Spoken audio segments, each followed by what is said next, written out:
आप लोगों का इस संडे को हिंदी का टेस्ट है। हाँ, आप लोग का टेस्ट इस संडे को है ना, हिंदी का। हाँ, पाठ सबको पता है। सबको पाठ पता है, कौन सा पाठ है? हाँ, पाठ एक कौन सा है? शीर्षक, शीर्षक बोलो पाठ एक का। शीर्षक क्या है? हाँ, यस। हाँ, तो हम पंछी उन्मुक्त गगन के, यही पाठ आपको पढ़ना है। ठीक है। तो अभी अभी फिलहाल हम लोग, बिल्कुल अभ्यास भी करना होगा। ठीक है। अभ्यास भी, और चैप्टर में जो क्वेश्चन आंसर है, शब्दार्थ जो भी है सब टोटल। अब आप लोग ये, हम लोग जो दूसरा पाठ पढ़े थे असल धन, ठीक है ना।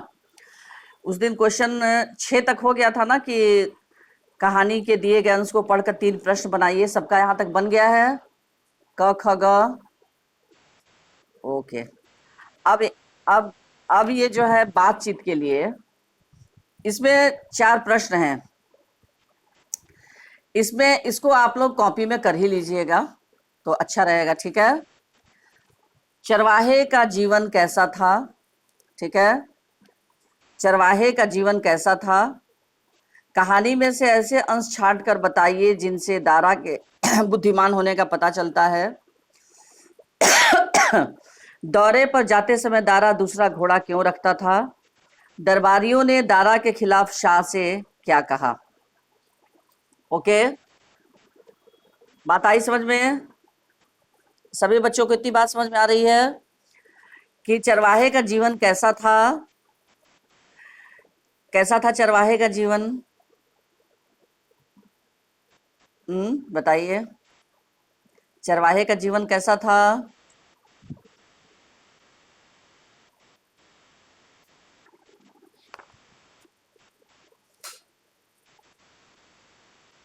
हाँ।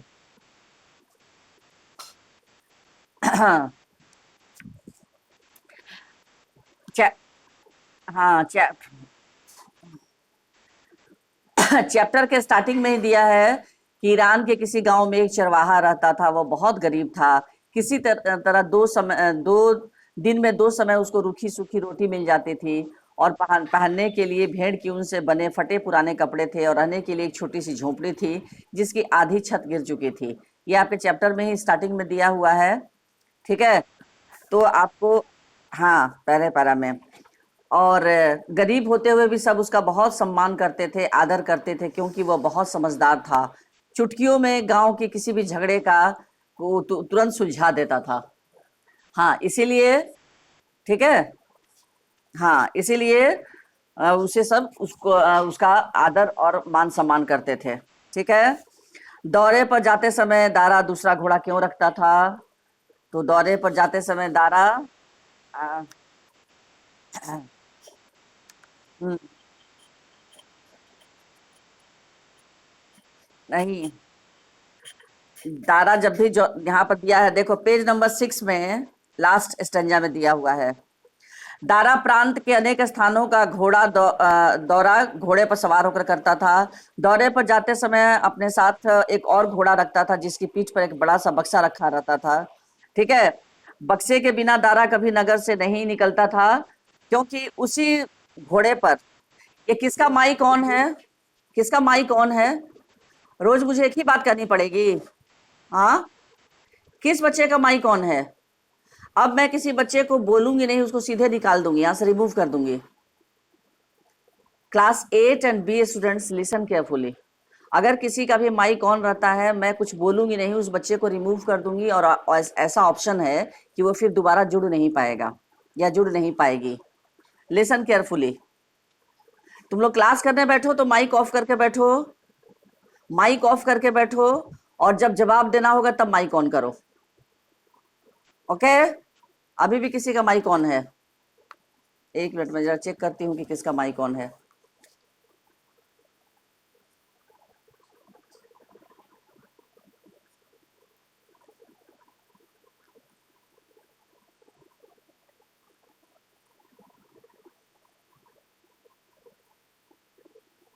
माइक सब लोग ऑफ रखो। मुझे पढ़ाने में दिक्कत होती है ना, तुम लोग के घर से जितनी आवाजें हैं सब सुनाई पड़ती रहती हैं, कान में आती हैं सारी आवाजें।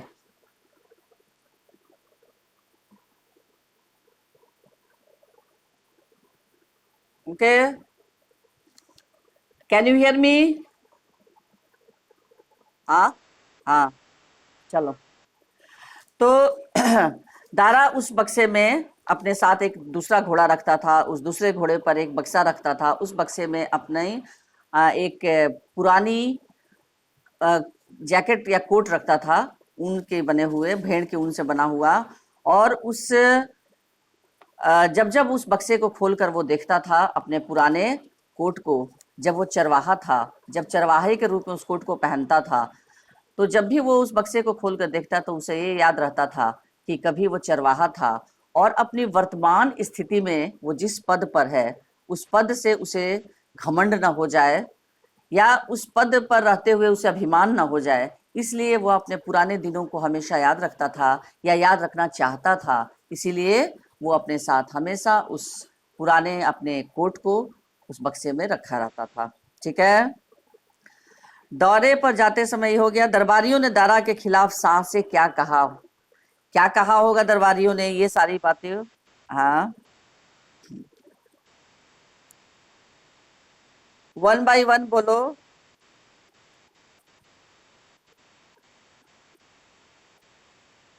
हाँ। हम्म। हाँ हाँ हाँ, वो लोग जितने दरबारी थे वो शिकायत करते थे, कि कहते थे यहाँ पर दिया हुआ पेज नंबर 7 का ऊपर से ही, कि शाह को उन्होंने, दरबारियों ने क्या कहा, दरबारी क्या कहते थे कि आप दारा को ईमानदार समझते हैं परंतु वह बहुत बेईमान है। तो राजा ने, शाह ने बिगड़ कर कहा कि तुम लोग उससे जलते हो इसलिए ऐसी बातें करते हो। तो दरबारियों ने कहा कि उसका हम लोग सबूत भी दे सकते हैं, और सबूत के तौर पर वो एक बक्सा हमेशा रखता है अपने साथ, और मुझे, और ये और उस बक्से में बेईमानी से एकत्र किया हुआ धन रखता है, वह प्रजा को लूटता है, वह ईमानदार नहीं ढोंगी है। तो ये सारी बातें को दरबारी बोला, उस बक्से में दारा उस धन को रखता है जिसे उसने अपनी बेईमानी से एकत्र किया है, वह प्रजा को लूटता है, वह ईमानदार नहीं ढोंगी है। तो इस तरह से ये प्रश्न आप लोग कॉपी में कर लेंगे। ठीक है, समझ में आ रही है बात? नेक्स्ट, अनुशंसा। ये क्या चीज ब्लैक तुम्हारे फेस के आगे दिख रहा है? अनुशंसा। हाँ, चेहरा तुम्हारा छिप जा रहा है। What is this? हम्म, अब ठीक है, अब दिख रहा है। ओके, नेक्स्ट क्वेश्चन नंबर, यहाँ पर चलिए पेज आप लोग पलटिए। भाषा की बात सबको दिखा? भाषा की बात, यहाँ पाठ में से दो दो व्यक्तिवाचक, जातिवाचक, भाववाचक संज्ञा शब्द छांट कर लिखना है। ठीक है, चलिए व्यक्तिवाचक संज्ञा कौन कौन होगा बताइए।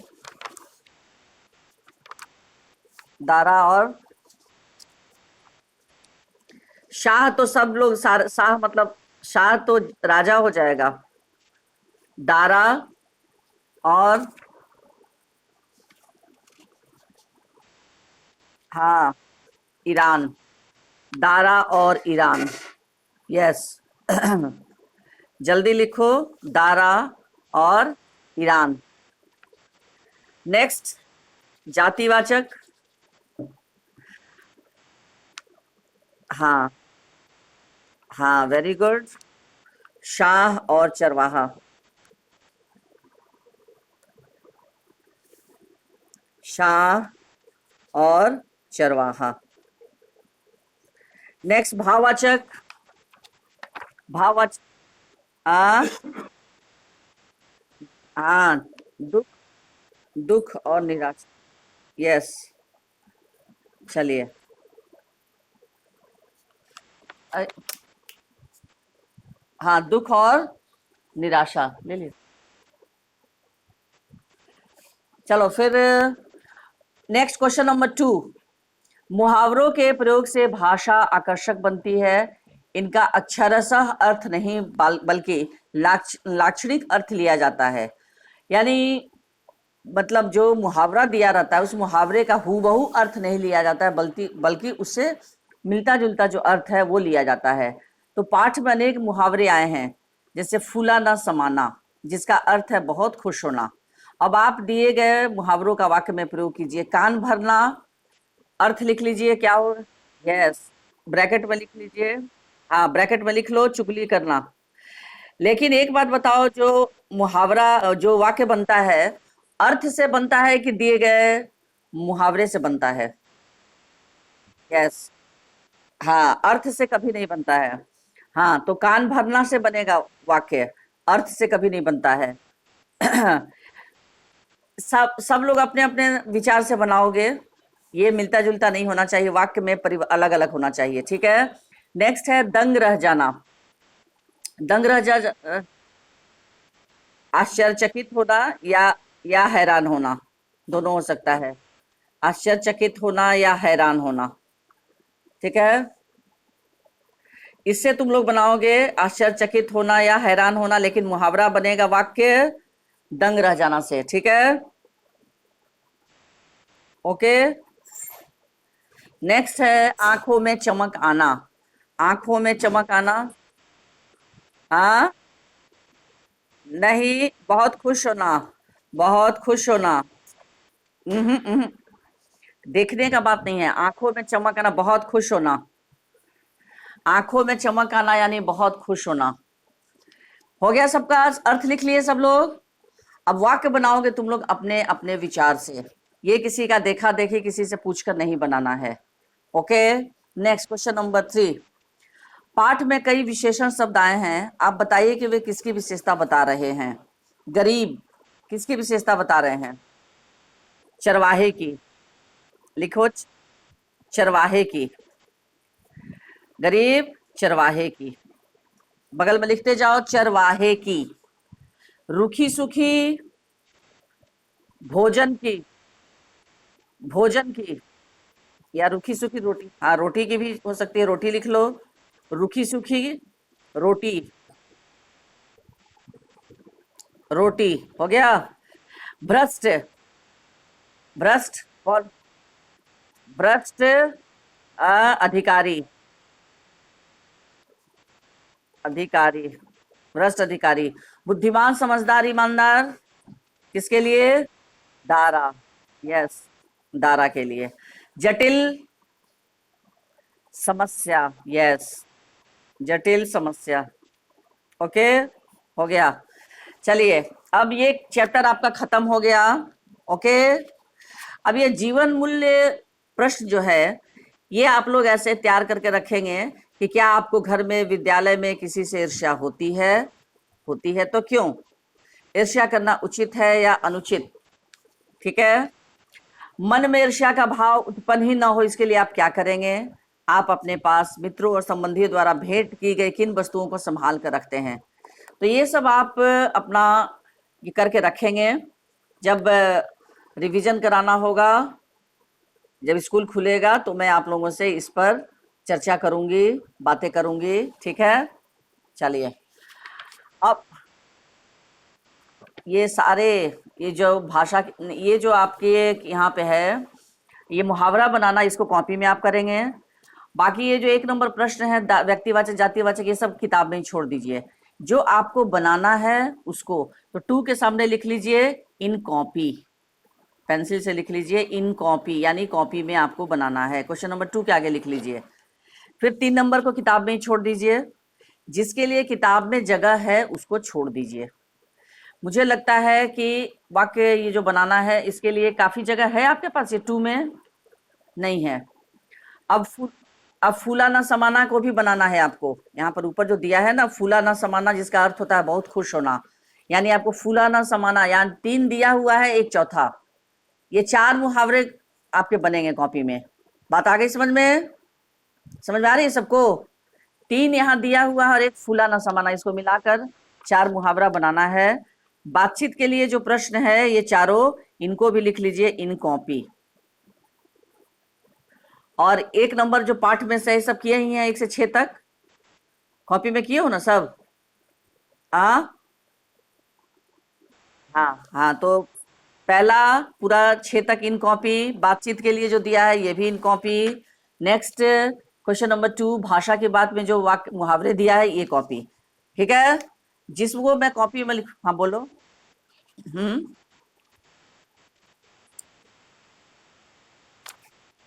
अनुमान और कल्पना इसको नहीं लिखने, कॉपी में नहीं लिखना है। इसको बस आप लोग इतना करके रखिए कि जब कभी पूछा जाए तो आप लोग जवाब देंगे। ये सब कॉपी में करके नहीं रखना है, ठीक है। हाँ हाँ हाँ, बातचीत के लिए इसको भी कॉपी में। चलिए अब आप लोग निकालिए अभ्यास सागर, इसी पाठ का अभ्यास सागर। मैं देखूं कि अभ्यास सागर में क्या क्या है, और जो फिर आप लोगों को कल मैं रिवीजन कराऊंगी आप लोगों को जो टेस्ट में आने वाला चैप्टर है, यानी हम पंछी उन्मुक्त गगन के। आज तो ये मैं दे रही हूं, इसको करवा रही हूं, जितना हो सकता है अभी होगा।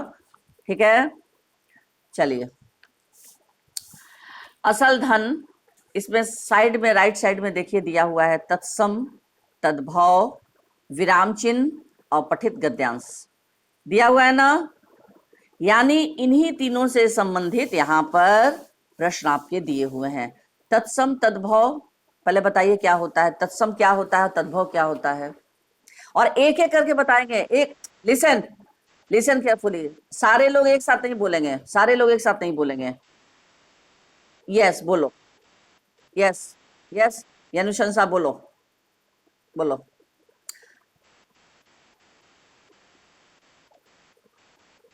हाँ,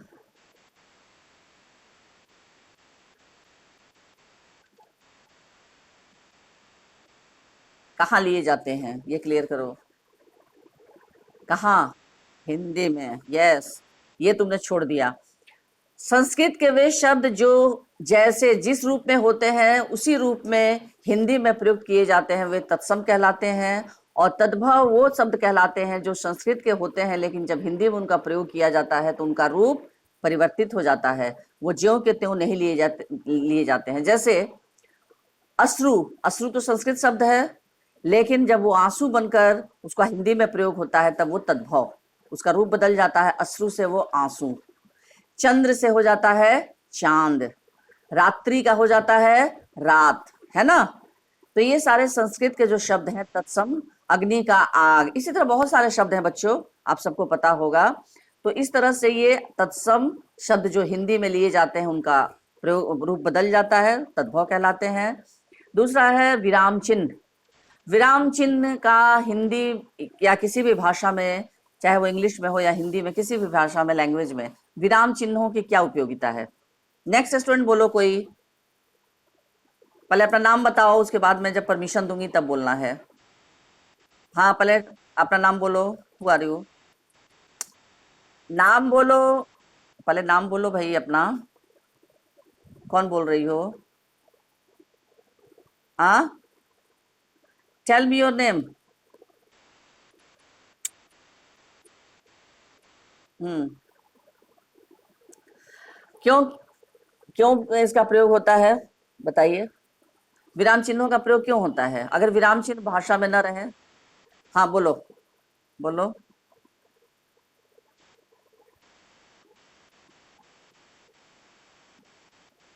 हम्म, और कोई बता सकता है विराम चिन्हों का प्रयोग।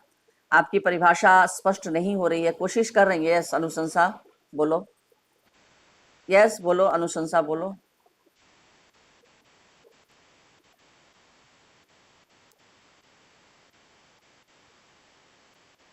हम्म,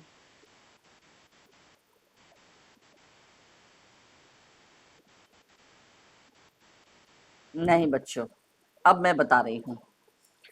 विराम का मतलब होता है रुकना, सावधान विश्राम।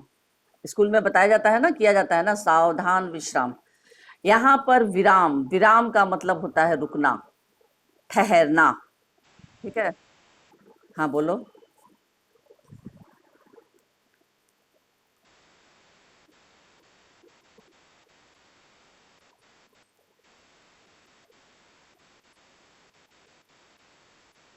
हम्म, ठीक है, आप सबकी कोशिश अच्छी है, लेकिन एग्जैक्ट जो विराम चिन्ह का जो क्या प्रयोग है, क्या उपयोग है, क्यों इसका प्रयोग करते हैं, ये आप लोग बहुत क्लियर नहीं कर पा रहे हैं, ध्यान से सुनिए।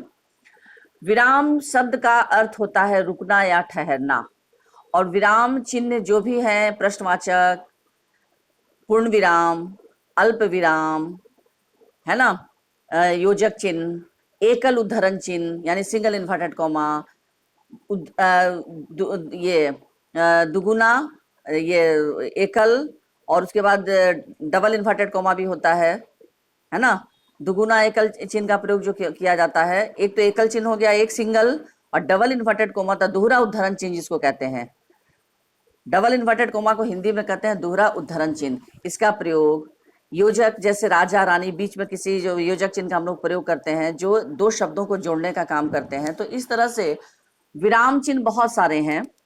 इन सारे विराम चिन्हों का प्रयोग भाषा में इसलिए किया जाता है ठहराव के लिए। जब हम पढ़ते हैं तो ये समझ में आना चाहिए कि कहाँ हमें रुकना है, जिसको इंग्लिश में पॉज देकर कहते हैं पढ़ना, कहाँ हमें उतार चढ़ाव के साथ पढ़ना, कहाँ हमें रुकना है, कितनी देर रुकना है, कहाँ हमको आगे बढ़ना है, कहाँ प्रश्न पूछने वाला, कहाँ आश्चर्यबोधक शब्दों का या वाक्यों का प्रयोग जो हम लोग करते हैं। तो वहां भाषा में ठहराव लाने के लिए ही विराम चिन्हों का प्रयोग किया जाता है। बात आई समझ में? यदि ये विराम चिन्ह न हो तो हम क्या पढ़ रहे हैं, क्या समझ रहे हैं, वो स्पष्ट नहीं होगा। विराम चिन्हों के द्वारा भाषा जो है वो, कभी हमको जैसे प्रश्न पूछना है कि अरे इतनी बड़ी बड़ी बातें तुम कर रहे हो, प्रश्न जैसे पूछ रहे हैं, अरे ये इतना बड़ा कहाँ से सांप आया भाई, तो आश्चर्य प्रकट कर रहे हैं, अरे अरे देखो सामने गड्ढा, तो सावधान कर रहे हैं। तो इस तरह से भाव लाने के लिए, या हम जब कोई स्टंजा पढ़ रहे हैं, कोई गद्यांश पढ़ रहे हैं, कोई काव्यांश पढ़ रहे हैं, तो वहां ठहराव लाने के लिए, रुकने के लिए, कौन सा भाव है ये प्रकट करने के लिए विराम चिन्हों का प्रयोग किया जाता है। आई बात समझ में बच्चों? और विराम चिन्ह बहुत सारे हैं, उनका प्रयोग कैसे करना है वो आपको इसी में बताया जाएगा। उसके बाद है अपठित गद्यांश। अपठित का मतलब होता है जो आपने पहले से कभी न पढ़ा हो। गद्यांश यानी गद्य का अंश, उसको पढ़कर उसी के आधार पर आपको क्वेश्चन का आंसर लिखना, उसको कहते हैं अपठित गद्यांश। ठीक है, चलिए बच्चों अब देखिए क्वेश्चन नंबर 1 समझ में आ गया? ये तत्सम, तद्भव, विराम चिन्ह और अपठित गद्यांश समझ में आया सबको? Yes, good. नीचे है, दिए गए वाक्यों को ध्यान से पढ़िए। उसने दुख और आश्चर्य से पूछा, मेरा दोष क्या है? तो इसमें फिर दूसरा मैं पढ़ रही हूं, पहले ध्यान से सुनिए। मनुष्य अपने कर्मों से महान बनता है। दरबारियों की आंखों में चमक आ गई। ईरान के किसी गांव में एक चरवाहा रहता था। दरबारी शाह के कान भरने लगे। ये 5 वाक्य हैं जो मैंने पढ़ा। अब इन वाक्यों में मोटे काले शब्दों को दी गई श्रेणियों में विभाजित करके लिखिए, यानी तत्सम में कौन से शब्द हैं और तद्भव में कौन से शब्द हैं। ठीक है, चलिए अब आप लोग इसको कीजिए। दुख और आश्चर्य तत्सम हो गए कि क्या हो गए? और दोष, हाँ, आश्चर्य शब्द को लिखो तत्सम के अंतर्गत। आश्चर्य जैसे दिया हुआ है वैसे ही देख कर लिखो, गलत नहीं लिखोगे। आश्चर्य लिखकर फिर कॉमा। दोष को किसके अंतर्गत लिखेंगे? तत्सम या तद्भव? हाँ, दोष भी तत्सम शब्द है। यस, दोष, इसको भी कॉमा देकर लिखोगे। आश्चर्य कॉमा दोष। कर्मों, दूसरी पंक्ति, ये भी, हाँ, इसको भी कर्मों, कर्मों को भी लिखेंगे तत्सम, और वर्तनी गलत नहीं लिखेंगे और साफ साफ लिखेंगे। आंखों, आंखों क्या होगा? यस, वेरी गुड, हाँ, आंखों, ये तद्भव के अंतर्गत इसको लिखेंगे। इसका तत्सम क्या होगा? आंखों का तत्सम क्या होगा? नहीं, अक्षी, अक्षी मतलब आंख होता है बच्चों। ठीक है, गांव, गांव को किसके अंतर्गत लिखेंगे? तद्भव। इसका क्या, इसका क्या होगा तत्सम, कोई बताइए? ग्राम, यस, गुड। ग्राम। हाँ, कान, कान किस में लिखेंगे? तद्भव। इसका तत् इसका हाँ, दुख को भी लिखेंगे। आ, दुख आपका होगा तद्भव में। यस। और दुख का ये जैसे लिखा हुआ है ना, इसमें विसर्ग हो जाएगा तब वो तत्सम होगा। ठीक है, ये तद्भव है। चलिए नेक्स्ट, क्वेश्चन नंबर 2। निम्नलिखित शब्द समूहों में तत्सम शब्दों पर घेरा लगाइए। पहला क नंबर जो दिया है, मयूर, मैना, बुलबुल, कौवा। मयूर शब्द को घेरा लगाना है। नहीं, सिर्फ मयूर। गलत आंसर ना दें, गलत आंसर ना दें, ध्यान से सुने। अगर आपको नहीं आता है तो ध्यान से सुनिए। पहले में मयूर जो है वो तत्सम शब्द है, बाकी सारे तद्भव हैं। उसके बाद ख में रात है, जिह्वा है, आग है, चांद है। जिह्वा, जिह्वा शब्द, हाँ, जिह्वा तत्सम शब्द है। जीभ, जीभ को जिह्वा, जीभ। उसके बाद है ग में काम, पैर, हाथ, सूर्य। सूर्य, यस, सूर्य इसका हो जाता है सूरज। चलिए नेक्स्ट, क्वेश्चन नंबर 3। निम्नलिखित शब्द समूहों में तद्भव शब्दों पर घेरा लगाइए। अब तद्भव, इसमें तद्भव शब्द कौन से हैं? गुण, नहीं, एक मिनट। काठ, काठ शब्द जो है, कास्ट से काठ आया है। सुनो, इसका तत्सम होता है काष्ठ। काष्ठ जो है वो तत्सम होता है, उसका हिंदी होता है तद्भव काठ। बाकी सारे जो हैं वो तत्सम हैं, तो इसको काठ को घेरा लगाइए। उसके बाद फिर नीचे दही, आश्चर्य और बुद्धिमान, ये तीनों आपके तत्सम शब्द हैं। दुख जो है ये आपका तद्भव है। नेक्स्ट, क्रोध, मोर, धन, सुरक्षित, इसमें मोर शब्द जो है वो तद्भव है। यस, हो गया। तो क्वेश्चन नंबर 3 में काठ, दुख और मोर, इसको घेरा लगाना है। नेक्स्ट, खंड क के तत्सम शब्दों को मिलान खंड क में दिए गए तद्भव रूपों से कीजिए। तो आप ऐसा कीजिए, उसके आगे जो है सही सही को पेंसिल से डैश करके लिख लीजिए, मिलाना नहीं है, ऐसे ऊपर से आगे नीचे ऐसे मिलाइए नहीं। जैसे अश्रु का क्या होगा? आंसू, तो उसके आगे आंसू लिख लीजिए ताकि आपको याद रहेगा। जल्दी जल्दी लिखते चलिए, देखकर अच्छी राइटिंग में। आंसू। क्षेत्र का खेत, खेत। निद्रा, नींद, नम, हाँ, जैसे दिया हुआ वैसे देखकर जल्दी लिखो। जीवा, जीभ। यस। अक्षय, आंख, अभी मैंने बताया था ना। हाँ, आंख। हो गया। चलिए सब लोग लिख लिए, सामने सामने सामने सामने सब लोग लिख लिए। हाँ, यस। Next, question number 5। अब यहाँ पर पहले तो आप लोग कर लीजिए, अंडरलाइन कर लीजिए, जो सही होगा उसको घर यहाँ पर लिखिएगा। मेरे पाँव में चुभ गया, कांटा, कांटा के नीचे अंडरलाइन कीजिए, इसको कांटा से भरिएगा। पेड़ के गिर गए पत्ते, वे कल प्रवेश करेंगे, गृह प्रवेश। यस। रावण के 10 दंत सब, पहला वाला दंत स जो है वो वाला होगा, तालाबे श वाला नहीं होगा। भगवान को स्नान करवाओ, दुग्ध। हाँ, तो ये जो आपने अंडरलाइन किया उसको लिख लीजिएगा। ओके, खुद से लिख लीजिएगा अंडरलाइन जो करके। नेक्स्ट, क्वेश्चन नंबर 6 की तरफ चलिए। दिए गए चित्रों के सामने उनके नाम के तत्सम और तद्भव रूप लिखना है, दोनों लिखना है, तत्सम भी लिखना है, तद्भव को। तत्सम यहाँ पर क्या होगा? नासिका, न आकार ना, दंत स हर्षिकार, क आकार का, नासिका। इसका तद्भव क्या हो जाएगा? नाक। यस। ये होगा सूर्य, तत्सम क्या होगा इसका? सूर्य। इसका सूरज हो जाएगा, सूरज, सूरज। ये पत्र, पत्र, तत्सम हो जाएगा पत्र।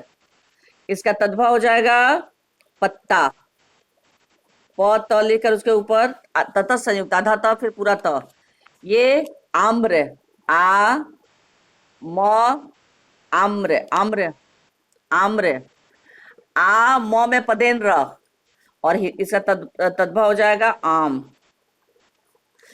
ये मयूर, म य में बड़ा उ की मात्रा, मयूर, इसका तद्भव हो जाएगा मोर। ये सबका हो गया। नहीं बेटा, आम है, आम, आम के साथ एक पत्ता लगा हुआ है, पेड़ नहीं है। कौन कह रहा है पेड़ है? नासिका का नाक होगा, नासिका, न का ना, दंत स हर्षिकार क कर का, नासिका। चलिए अब देखिए नीचे आ गया बच्चों, विराम चिन्ह आ गया। सभी बच्चों देखिए कैसे विराम चिन्ह आ गया यहाँ पर। सबसे पहला जो दिया है चित्र, कौन बच्चा दिखा, पेड़ दिया है। सब में लगता अलग अलग दिया है, घ नंबर में, हाँ ये बच्ची जो दिखा रही है पेड़ दिखा रही है। तो तुम देखो जिसमें पेड़, अच्छा चलो तुम्हारे, ठीक है चलो, इस बच्ची ने पेड़, यहाँ पेड़ दिया है तो यहाँ पर वृक्ष लिख लो, वृक्ष, तत्सम के नीचे लिखो वृक्ष, और उसका हो जाएगा पेड़। ओके, कोई बात नहीं। चलिए क्वेश्चन नंबर 7 देखिए, स्तंभ क और स्तंभ ख, विराम चिन्ह दिया है, उसका नाम सामने दिया है। ये पहला वाला चिन्ह क्या है? इस, उतना बड़ा योजक चिन्ह होता है? नहीं, निर्देशक चिन्ह। ये 1 2 3 4 5 6 नंबर में देखिए निर्देशक चिन्ह, इसके सामने लिखिए, ब्रैकेट देकर लिख लीजिए, मिलाना नहीं है, निर्देशक चिन्ह लिख लीजिए ताकि आपको जानकारी रहे। जैसे दिया है निर्देशक चिन्ह वैसे लिखिए, देखकर उस वर्तनी को लिख लीजिए, निर्देशक चिन्ह। सभी चिन्हों के सामने नाम लिखिए, जिसका जो नाम है। इसके बाद ये जो दिया हुआ उसको क्या कहेंगे? यस, वेरी गुड, ठीक। निर्देशक चिन्ह के ऊपर लिखा हुआ है, ब्रैकेट में लिख लीजिए अल्प विराम। अल्प विराम यानी अल्प मतलब थोड़ा, विराम माने रुकना। अल्प विराम में हम थोड़ा रुकते हैं, पूर्ण विराम में उससे दुगुना रुकते हैं। उसके बाद ये देखिए विस्मयादि बोधक के नीचे दिया, यस, डबल, इंग्लिश इंग्लिश में कहते हैं डबल इन्वर्टेड कॉमा, दोहरा उद्धरण चिन्ह। जैसे दिया है वर्तनी ठीक वैसा ही लिखोगे, गलत नहीं लिखोगे, दोहरा उद्धरण चिन्ह। ओके, दिखा बच्चों? यस, दोहरा उद्धरण चिन्ह। ये क्या है उसके बाद? कौन सा चिन्ह? प्रश्न, यस, प्रश्न सूचक, प्रश्न सूचक चिन्ह, प्रश्न सूचक चिन्ह। सभी बच्चे लिखोगे। उसके बाद ये क्या है? पूर्ण विराम, यस, वेरी गुड, पूर्ण विराम, पूर्ण विराम। उसके बाद फिर क्या है? हाँ, एकल, यस, क्वेश्चन 2 नंबर में दिया हुआ है एकल यानी सिंगल इन्वर्टेड कॉमा, एकल, एकल उद्धरण चिन्ह। अच्छा एक बात मैं बोलना चाहती हूँ, तुम लोग आपस में चैटिंग करते हो, बहुत सारे गलत चीजों का चैटिंग करते हो, क्लास 8 एंड बी के स्टूडेंट्स, रिमेंबर केयरफुली, इस बात को एकदम ध्यान से सुनो। और चैटिंग सिर्फ पढ़ाई की बातों के सिवा, वो भी पढ़ाई की बात का भी इसमें चैटिंग नहीं करना। कल मैंने देखा था किसी बच्चे ने ऑब्जेक्शनेबल भेजा था इस पर, ये तो फिर बहुत गलत बात हो जाएगी, फिर मुझे इस मैटर को उठाकर प्रिंसिपल सर को भेजना पड़ेगा। इस चीज का ये हरकत दोबारा नहीं होनी चाहिए। नेक्स्ट है, इस चिन्ह को क्या कहते हैं? अर्ध विराम, यस, हाँ, अर्ध विराम। नेक्स्ट, अब ये है योजक चिन्ह, हाँ हाँ, अब इस निर्देशक चिन्ह से जो योजक चिन्ह जो है थोड़ा छोटा होता है। ओके, उसके बाद ये क्या है? विस्मयादि बोधक चिन्ह, हाँ, इसको इंग्लिश में कहते हैं साइन ऑफ एक्सक्लेमेशन, हाँ, एक्सक्लेमेटरी, विस्मयादि बोधक। ओके, सभी बच्चे लिख लिए? हाँ हाँ, वेरी गुड। ये बच्ची ने क्या किया है, यहाँ पर चिन्ह दे दिया है, चिन्ह नहीं देना था ना, लिखना था। अच्छा चलो, अब देखो नीचे क्वेश्चन नंबर 8। नीचे दिए गए वाक्यों में प्रयुक्त विराम चिन्हों को पहचानिए और उनके नाम लिखिए। यहाँ पर हमने जीवन में कई पड़ोस बदले हैं के बाद में कौन सा चिन्ह दिया है? हाँ तो विराम चिन्ह। हाँ तो विराम चिन्ह यहाँ पर पहले दीजिए, विराम चिन्ह से पूर्ण विराम का चिन्ह से बनाइए और बगल में लिखिए पूर्ण विराम। जहां पर चिन्ह देना वहां चिन्ह दीजिए और नाम जहां लिखना वहां पर लिखिए पूर्ण विराम। हो गया बच्चों? हमें पता है कि केबल टीवी नई पीढ़ी के लिए कितनी नुकसानदेह है। इसमें 2 चिन्ह दिए हुए हैं और हाँ, हाँ, तो यहाँ पर पहले एकल उद्धरण चिन्ह दीजिए ऊपर और फिर उसके नीचे पूर्ण विराम। और